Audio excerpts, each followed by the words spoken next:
Hello, everybody, and a happy Easter to you all. So, in keeping with a little bit of a channel tradition, I thought that we could celebrate Easter with some more facts about the holiday.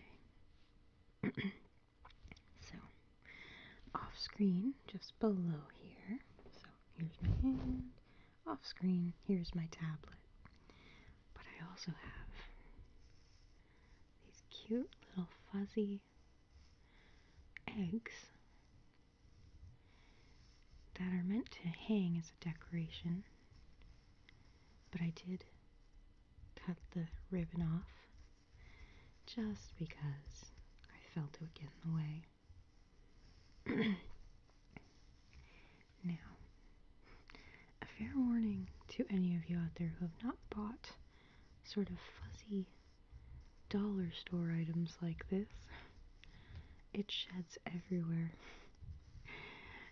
In the short amount of time that I was prepping and just testing out the sounds, this had just covered the table. But I really, really love the noise that it makes. So I thought that while I read, I could gently play with this egg. So, just like my previous videos, I might not be looking at you very much. It's not because I don't like you. It's just because of where my tablet is.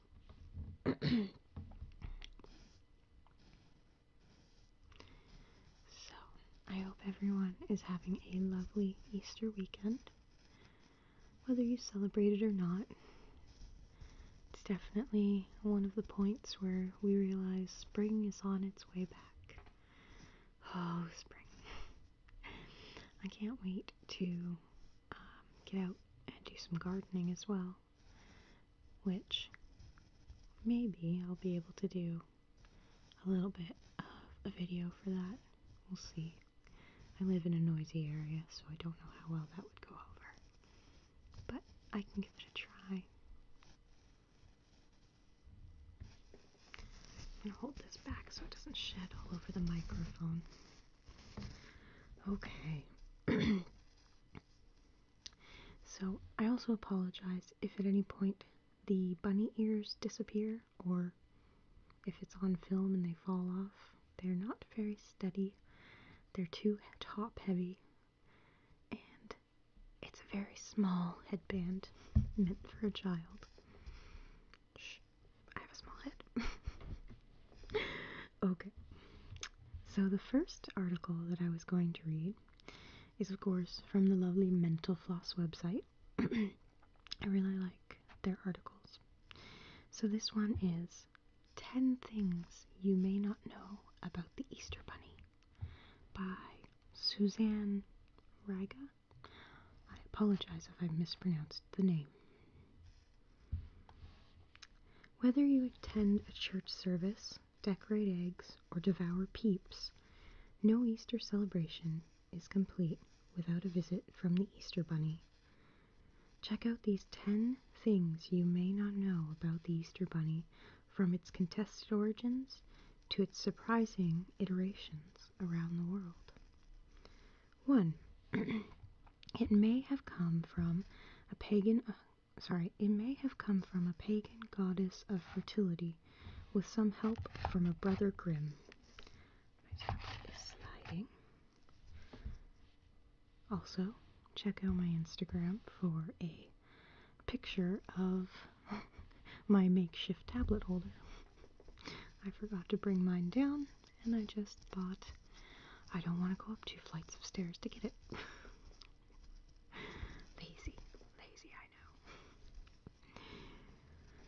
While we don't know its exact origins, some believe the Easter Bunny has its roots in Anglo-Saxon paganism. According to Bede,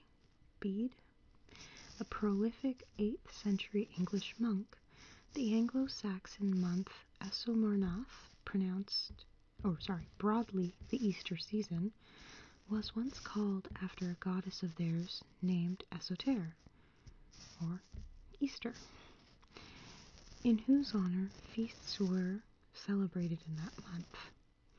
Now they designate that paschal season by her name, calling the joys of the new rite by the time-honored name of the old observance.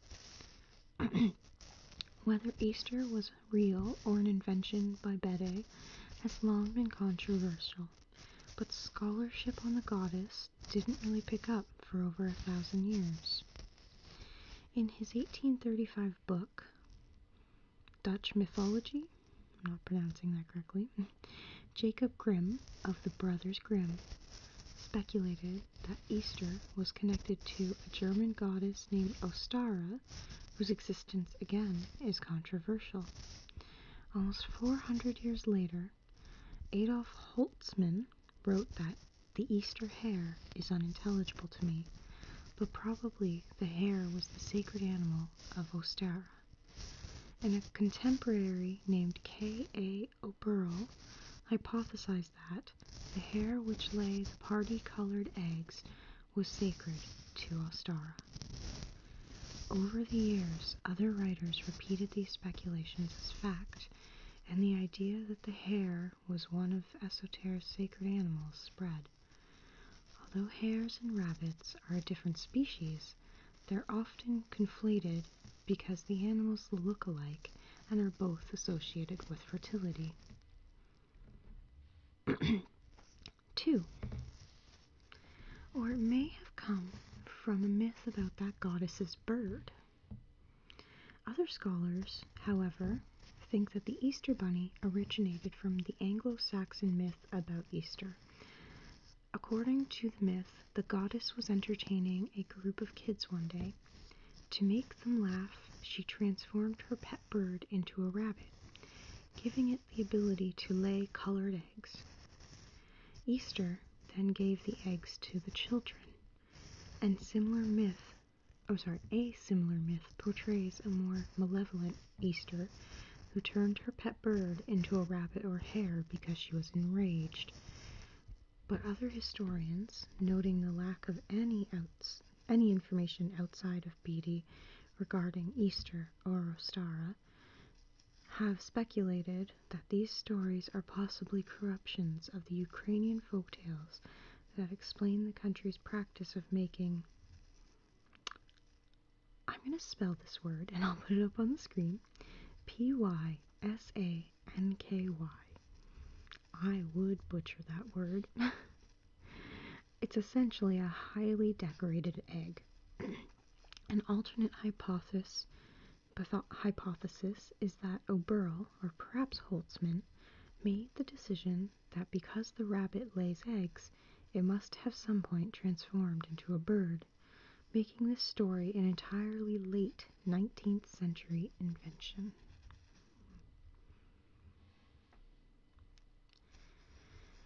The Pennsylvania Dutch introduced the Osterhaus to the U.S.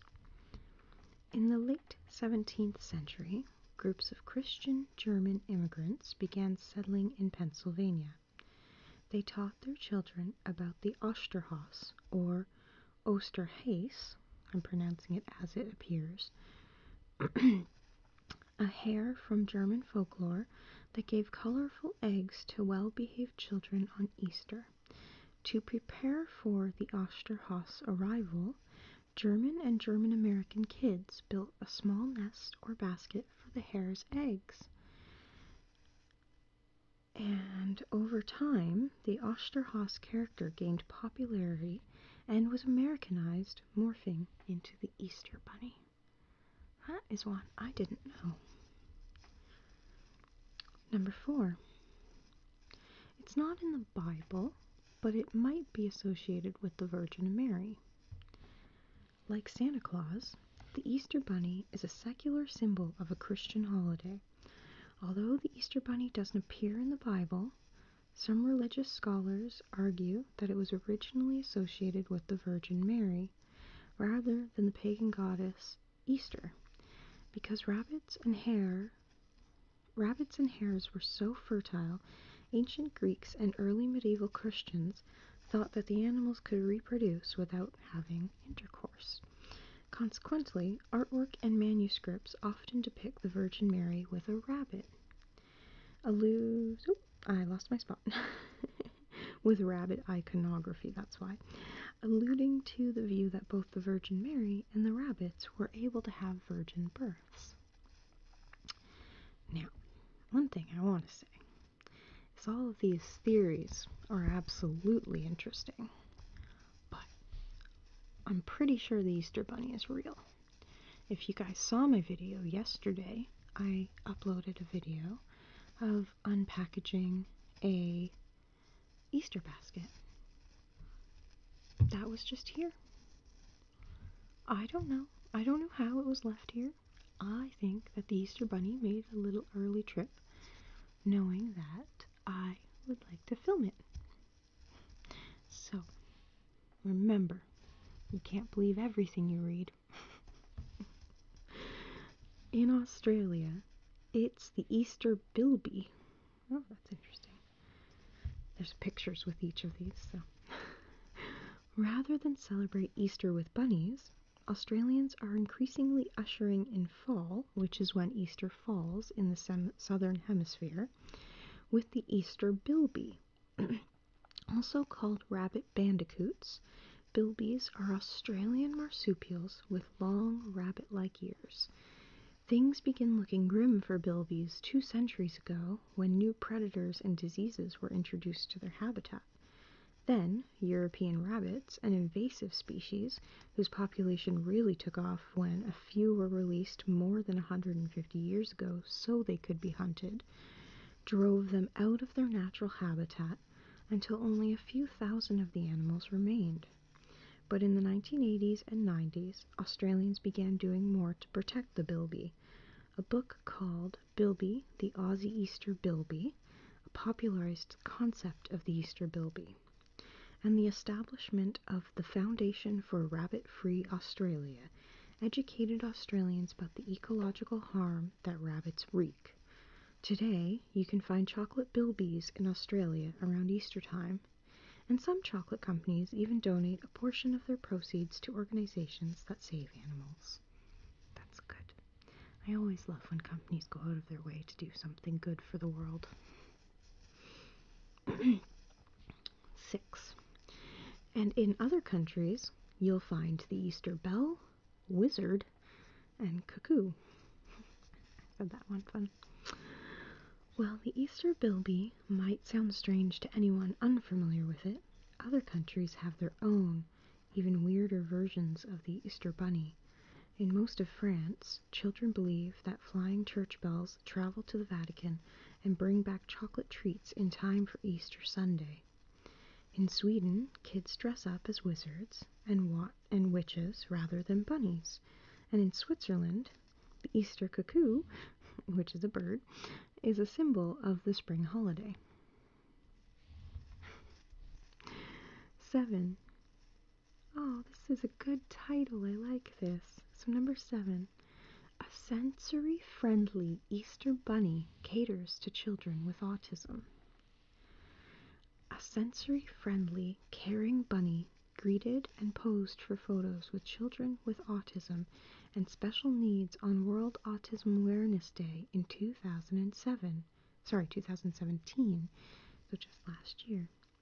Sponsored by Autism Speaks, the event took place in malls across the U.S., which dimmed the lights, lowered the music, and shut down noisy escalators and fountains to accommodate kids who are unable to deal with the visual and auditory stimulation of a normal mall. You're seeing that a lot more now. I love it. They did, in my area, they did some with Santa near Christmas. And they've actually, some of the theaters in our area are actually starting to accommodate for, younger children and sensitive children, which I think is just wonderful. Okay. 8. Famous people love donning bunny costumes. That was difficult to say. Oh, here we go. They're starting to fall. I also hit them, but they were sliding a bit. Silly bunny ears. Alright. While most people enjoy dressing up for Halloween, celebrities can't seem to get enough of donning a big rabbit suit on Easter. Singers, actors, and sports stars such as Mariah Carey, Madonna, David Beckham, Miley Cyrus, Snoop Dogg, and Kanye West have all shared photos of themselves wearing the Easter Bunny costumes, with a range from simple set of bunny ears to a full body white and fluffy suit.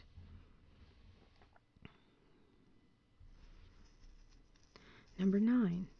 Former U.S. Press Secretary Sean Spicer was once the White House Easter Bunny.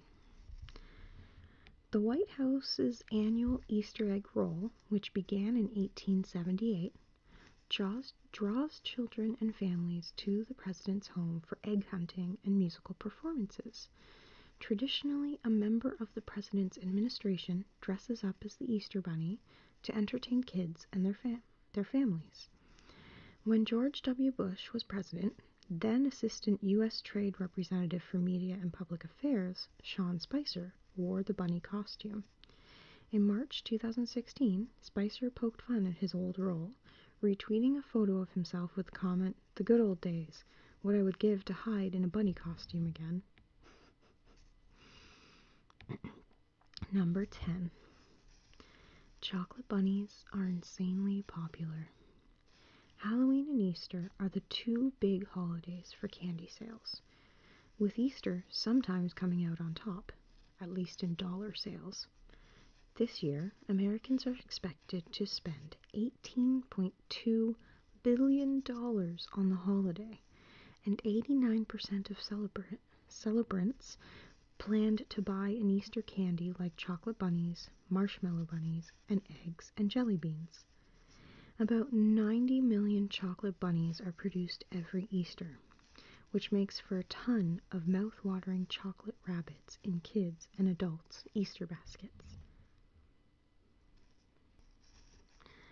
Alright, so the next article is 6 Easter traditions you might not know of. The sacred Christian holiday of Easter is celebrated in somewhat similar ways around the world, but there are some traditions from various regions that may be new to you. Number 1, and I'll put it right here, because I'm not going to try to say this word. Well, 2 words, I apologize too. This is the Easter butter lamb. It is a hunk of butter shaped into a woolly lamb to celebrate Easter in Poland.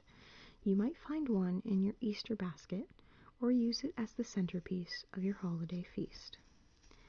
If the local priest is blessing baskets of Easter foods before they are laid out for the meal, the butter lamb is always included. They are sold in delis around the holiday, or you can make your own at home. Number 2. Oh, okay, I didn't know this was a thing. The burning of Judas. In several countries, it is customary to burn an effigy of Judas Iscariot, I apologize, the betrayer of Jesus, sometimes as part of a passion play. See burnings in Mexico, Greece, Venezuela, Crete, Portugal, and Spain. This effigy is often hanged by the neck and then, before burning, on the Friday or Saturday before Easter. For an added touch, some celebrants stuff the effigy with fireworks or give it the face of an unpopular politician. No comment. Number 3. Oh, this is that word again. Right here. Type of egg. Eggs symbolize new life, are used in several ways to mark the Easter holiday. People in many countries decorate eggs in beautiful colors. These eggs are an example of Ukrainian folk art. They are decorated in nature motifs using a batik method. The designs are drawn in negative with wax, and colors are built up using successive dye immersions. The wax design is changed as different colors of dye are used. The result can be quite elaborate. here is a tutorial on making these eggs. So, if you want to know how, I will be linking all of these articles below, of course. Number 4, the crucifixion. In the Philippines, some Christians put themselves through the same punishments that Jesus endured, from self-flagellation to allowing themselves to be nailed to a cross. This mortification of the flesh is extremely painful, but volunteers are not left on the crosses long enough to endanger their lives. Representatives of the Catholic Church try to discourage these extreme reenactments. 5. Maundy money. Maundy Thursday is the Thursday before Easter, traditionally the day Jesus celebrated the Passover meal known as the Last Supper and was later arrested. In the United Kingdom, the day is commemorated when the reigning monarch gives away Maundy money. In times past, the king or queen washed the feet of the poor as well to show humility. In the modern era, the giving of alms is ceremonial, with Queen Elizabeth passing out coins in an amount equal to her age. Special coins are minted for this purpose, which become collector's items. This Thursday, she will distribute 84 pence to each recipient. Number 6. The Rocket War of Verandados? Verandados? I'm not sure. This is new to me. In the village of Verandados, on the Greek island of Chios, the annual War of the Rockets is staged between two churches, Agios Marcos, yes, and I'm sorry, I'm getting so tongue-tied lately. You might not think it, but, you know, I do believe in some astrological stuff, and with Mercury in retrograde, I usually do get more tongue-tied than other times. So, okay. Residents spend all year preparing thousands of rockets containing fireworks. On Saturday night before Orthodox Easter, the rockets are fired between the churches for hours. This custom goes back many years, and although there are plenty of stories, no one is quite sure how the tradition began. I don't know how it began, but I can tell you when I am done filming, I'm going to be coming back because there is a video and I need to watch this because what? Someone is celebrating, well, not just someone, but people are celebrating Easter with rockets containing fireworks. That's amazing. That's amazing. Okay, so the next article. Let's see, what do we want to do? So we have, why do we eat chocolate bunnies at Easter? The origins of 11 Easter traditions, and 6 customs from around the world. I think we'll do them all anyways, so let's do them in order. So I read them backwards. 6 Easter customs from around the world is up next. Alright, and just so you guys are aware, all of these articles are mental floss. Water break.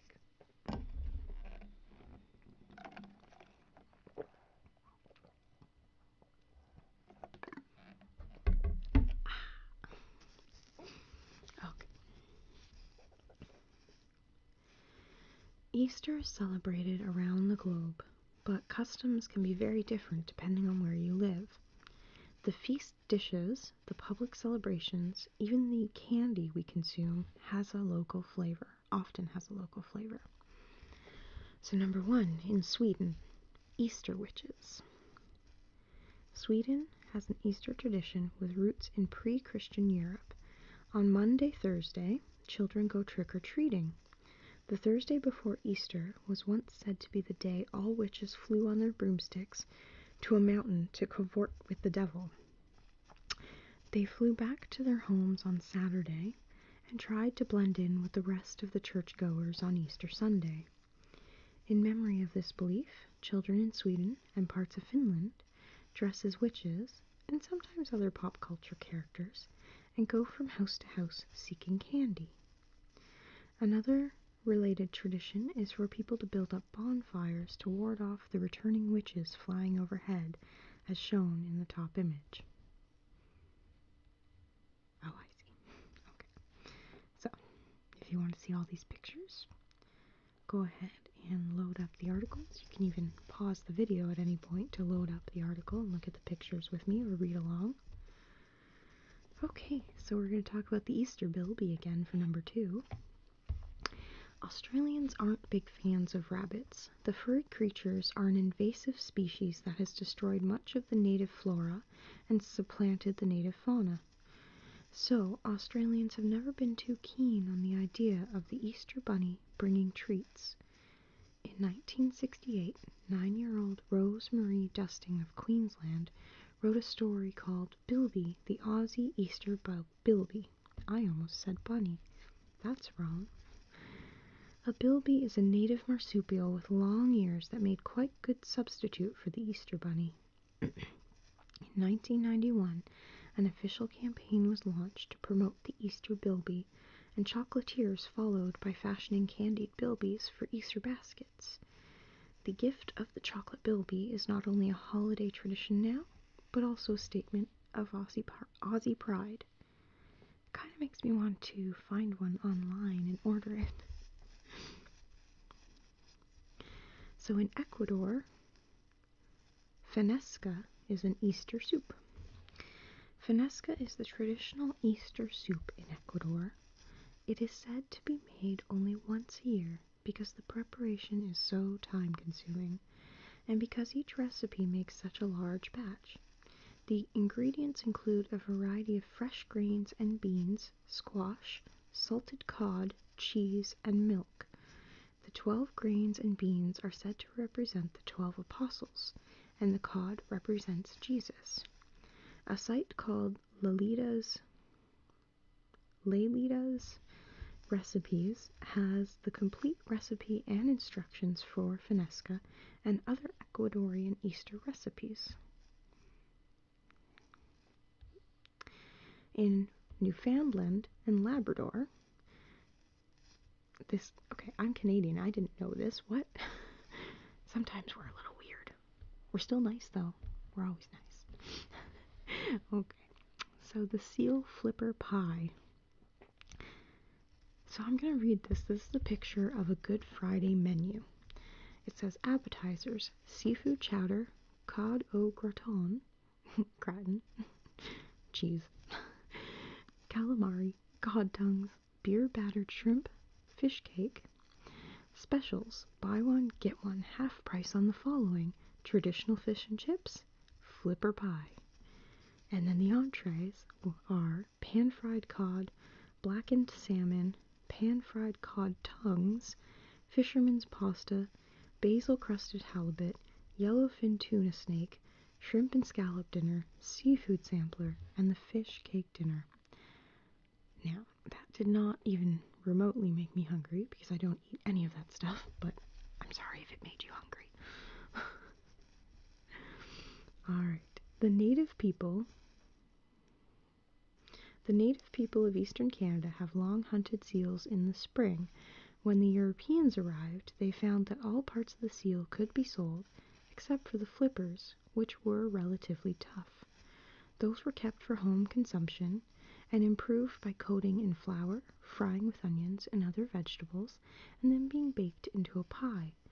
Once it was made during the spring hunting season, seal flipper pie became traditional for Lent and Easter in the provinces of Newfoundland and Labrador. Today it is served in restaurants and sold in groceries for the Easter season.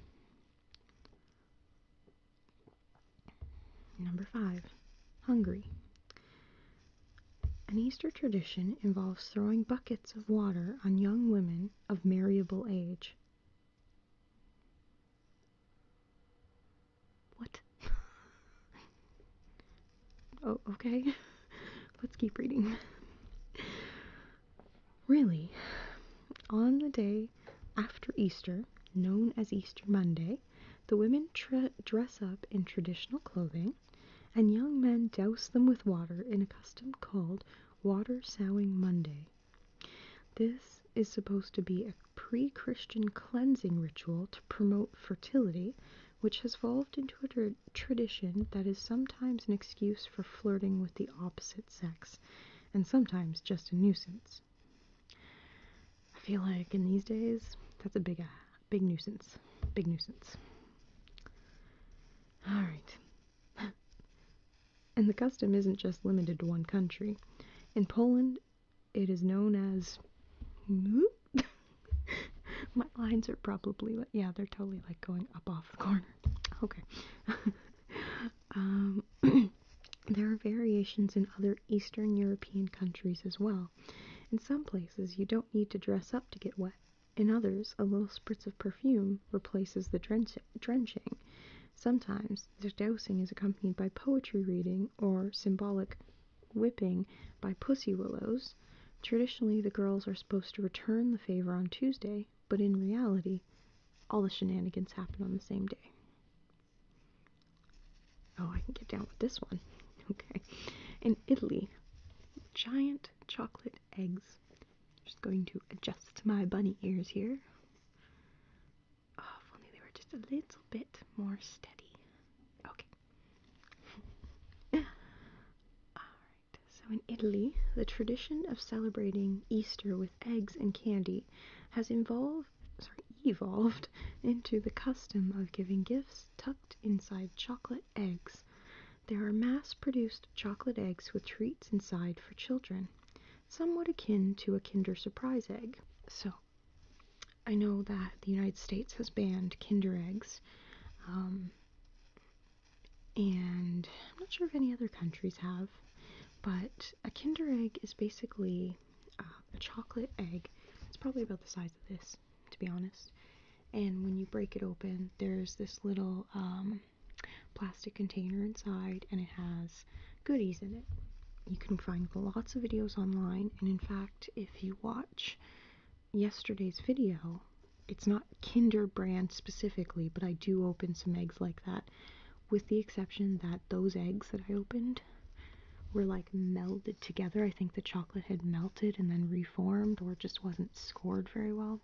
A Kinder egg is usually very easy to split the chocolate apart. So, alright. So, and Kinder eggs have been around for a long time for us here in Canada, because I used to get them as a kid, and now I still get them once in a while. Depends on what's inside, because they do different, pop culture things, different movies that come out, things like that. As you saw in the other video, the not Kinder eggs were trolls, so. Okay, so where was I? Sorry. So these giant eggs in Italy are somewhat akin to Kinder Surprise eggs, with the exception that the Italian version for the holiday is much larger. There are also beautiful artisanal eggs made by chocolatiers, either wrapped in fancy paper and ribbons or decorated with intricate edible art right on the chocolate. The gifts inside aren't often customized. It's not unusual to present an engagement ring or a set of car keys in this manner. More typically would be gold jewelry for one's spouse, or a toy that one's young child has been craving. An internet search for Italian chocolate Easter egg yields several chocolatiers who will ship their eggs to you. I'm down for that. These are gorgeous. Like, the picture that they've included in the article is absolutely gorgeous. Okay, so the next one was the origins of 11 Easter traditions. My goodness. You see what I mean? Tongue-tied. Alright. Come Easter Sunday, many people will find themselves scouring their yards for plastic eggs and gnawing the ears off of chocolate rabbits. What possesses us to do such strange things? Pagan rituals and old superstitions, mostly. Here are the reasons behind 11 of our favorite Easter traditions. 1. Dyeing Easter eggs. The tradition of decorating eggs of all kind, even ostrich eggs, may go all the way back to the ancient pagans. It's easy to see why eggs represent rebirth and life, so associating them with spring and new growth isn't much of a stretch. To celebrate the new season, it's said that people colored eggs and gave them to friends and families as gift. When Christians came along, they likely incorporated the tradition into their celebrations. According to some legends, Mary, or Mary Magdalene, could be responsible for our annual trek to the store to buy vinegar and dye tablets. As the story goes, Mary brought eggs with her to Jesus' crucifixion, and blood from his wounds fell on the eggs, coloring them red. Another tells us that Mary Magdalene brought a basket of cooked eggs to share with the other women at Jesus' tomb 3 days after his death. When they rolled back the stone and found the tomb empty, the eggs turned red. That's interesting. That's very, very interesting. The Easter Bunny. At first glance, it's hard to imagine what a giant rabbit has to do with any type of religious holiday. But according to Time, the tradition again dates back to the pagans. They celebrated a goddess of fertility named, I always say Esotare, I know that's not right. Basically, it's Easter. The spelling is again up here. And you may recall that fertility is exactly the trait rabbits are most famous for. It's thought that German immigrants brought their tradition of an egg-laying hare called Osterhaus, spelled a little differently than previous, to the U.S. in the 1700s. Number 3. Hollow chocolate bunnies. Now that we know why Easter is associated with rabbits, little chocolate Leporidae actually makes sense. Why are so many of them hollow inside? As it turns out, it's not just to get kids used to disappointment at a young age. According to the R.M. Palmer Company, one of the oldest makers of chocolate bunnies in the U.S., the empty insides are really just in consideration of your teeth. If you had a larger size bunny and it was a solid chocolate, it would be a brick. You'd be breaking your teeth. Mark Schlott, Executive Vice President of Operations. Of course, there's also a wow factor. Confectioners can make larger, more impressive-looking bunny for a reasonable price if there's nothing inside of it. Easter baskets. If you squint at an Easter basket, especially stuffed with faux shredded grass, you can totally see its origins as a nest. Remember the German Osterhaus tradition? Well, there was more to it. To encourage this mythical bunny to stop by their houses, children would fashion nests for it to come and lay its colored eggs. Over time, and maybe to contain the mess, the nests evolved into baskets. Number 5. Hot cross buns. Like the bunny and the eggs, it's difficult to pinpoint exactly when people started making hot cross buns. Sweet rolls studded with raisins and currants and marked with a cross on the top. During the week leading up to Easter Sunday, it's said that the tradition started in the 12th century with a monk who was inspired to mark his rolls to celebrate Good Friday. The first written record we have of them dates back to an issue of Poor Robin's Almanac from the 1730s. Good Friday comes this month. The old woman runs, with 1 or 2 a penny, hot cross buns. 6. Easter fashion parades. There's an old superstition that wearing new clothes on Easter means good luck for the rest of the year. You could say it has something to do with rebirth and renewal, but mostly it sounds like an excuse to go shopping. Either way, fancy and new finery deserves to be seen as more than 60 minutes during Easter services. So in the mid-1800s, parishioners in New York arranged themselves into a little post-church fashion show as they left their Fifth Avenue churches. The tradition continues today, though the term finery seems to be a bit broader now.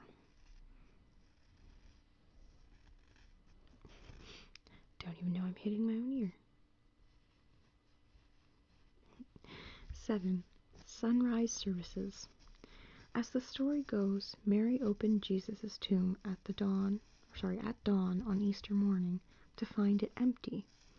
In honor of the occasion, many churches hold services at sunrise so parishioners can experience the event similar to how it happened.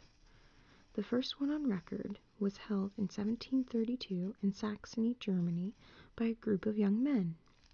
The next year, the entire congregation attended the early morning ceremony, and soon the sunrise service had caught on across the country. By 1773, sunrise services had spread to the U.S. The first was held in Winston-Salem, North Carolina. Number 8. The Easter ham. Believe it or not, even that juicy ham on your dining room table dates back to pagan rituals honoring spring and the goddess Easter. The tradition goes back to at least 6th century Germany. According to Bruce Craig, the founder of the Culinary Historians of Chicago, hunters often slaughtered hogs in the forest in the fall, and then left them to cure all winter. By spring, pork was one of the only meats ready to go for spring celebrations. As with other pagan rituals, Christianity adapted the tradition for their own needs as the religion spread. Number 9. Good Friday kites. If you happen to find yourself in Bermuda on Good Friday, you may be surprised to see legions of kites dotting the sky.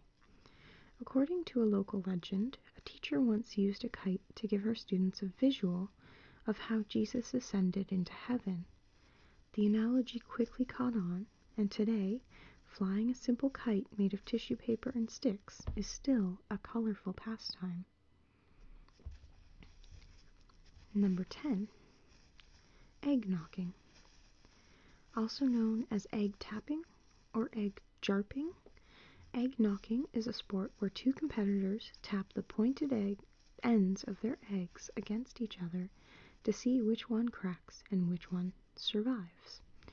The game apparently goes back to medieval Europe, but when it comes to modern-day egg knocking, Marksville, Louisiana is uncrackable.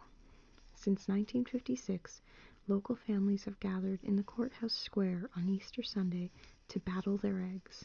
Some families even prepare months in advance, giving their chickens special feed in hopes of producing stronger eggs. Number 11. Osterbrunnen. In German tradition, the Osterbrunnen, which is decorating public wells and fountains with elaborate greenery and Easter decor, only began a century ago. It is said that German villagers wanted to honor both Easter and the gift of water, which also represents life and renewal. Neighboring villages began to compete to see which of them could create the most fanciful fountains, and by 1980, approximately 20 villages were participating in the event. It's even spread stateside to the town of Frankenmuth, a Bavarian-style village in Michigan, has adopted the Osterbrunnen tradition in the month surrounding Easter. Okay. And our last article, why do we eat chocolate bunnies at Easter?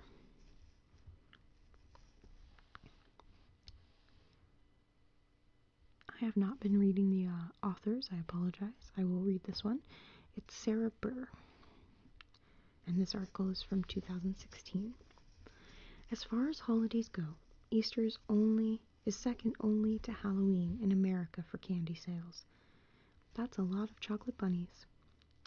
Easter, the most spiritually significant holiday in the Christian calendar, has always been heavily associated with symbolic foods, from lambs to egg-rich celebratory breads. Rabbits, however, are not mentioned in the scriptures that recount Jesus' crucifixion and resurrection, and chocolate, a New World food, was not even accessible to the masses until the mid-1800s. So how did chocolate bunnies come to dominate the Easter basket scene? It's a thoroughly modern mashup of commerce, confectionery, and immigration. The observance of Easter includes some elements adapted from pagan traditions, celebrating cycles of new life in the springtime. And one of those is the rabbit, an animal known for its crazy high fertility. Although adopted in a number of Christian cultures, the Easter bunny has never received any specific Christian interpretation. Eostre, the Germanic pre-Christian fertility goddess, apparently kept a hare as a sidekick. The word for Easter, or Ostern in German, is derived from her name, and her namesake festival was held around the month we call April. Germans came to embrace the fictional character of Osterhaus, a rabbit who delivered eggs to children at Easter. Supposedly, the first recorded mention of Osterhaus was in the medical notes of a Heidelberg physician in 1684. He discusses the drawbacks of overeating Easter eggs. The Easter Bunny Museum is the now defunct Center for Unusual Museums in Munich, showcases example of 19th century Easter rabbits made out of cardboard, wood, or fabric, and some have removable heads to allow for hiding candy inside. These would be the forerunners to the chocolate bunnies. At the same time, the middle classes of Western world began enjoying chocolatey fruits of progress. I'm going to say that one again because I messed up several things in that sentence. At the same time, the middle classes of the Western world began enjoying the chocolatey fruits of progress. The Industrial Revolution changed chocolate from a costly drink to a cheap, solid food, wrote historians Sophie D. Coe and Michael D. Coe in The True History of Chocolate. There's a book about the history of chocolate. I need to read that. The craft of making the smooth textured solid chocolate we're familiar with today requires many steps, and those were not possible without mechanization. The first eating, as opposed to drinking, chocolates appeared in Europe in the mid-1800s. As eating chocolate became more accessible, Germany rose as a center of molds. Anton Riesch of Dresden, one of the best-known manufacturers, created all sorts of highly detailed tin plate molds for chocolate, and not just in the form of rabbits. Our friend the chocolate Easter bunny had not yet crossed the Atlantic, though. The Oxford Encyclopedia of Food and Drink in America says that the Pennsylvania Dutch imported the Osterhaus, the Easter hare, who delivered colored eggs to good children. One of the better-known early sightings of chocolate rabbits in America was in 1890, when Pennsylvania shopkeeper Robert L. Strohecker featured a 5-foot chocolate rabbit in his drugstore to attract businesses at Easter. This became a thing. A 1927 photograph captured 2 young boys flanking a mighty 75-pound chocolate rabbit in front of Florian's Pharmacy in St. Paul, Minnesota. The owner happened to be the son of German immigrants. And after that long journey, chocolate rabbits of more manageable proportions eventually became an Easter staple. So, I hope that you all enjoy your Easter weekend, whether or not you just like all the candy and the chocolate, or if you celebrate this religious holiday, or something in between. I hope that it's a wonderful weekend for you. I hope that you enjoyed this video. Don't forget to like and subscribe. That way you know when more videos are released. Alright, my lovelies. I hope you have a wonderful night or day. Keep smiling. And I'll see you again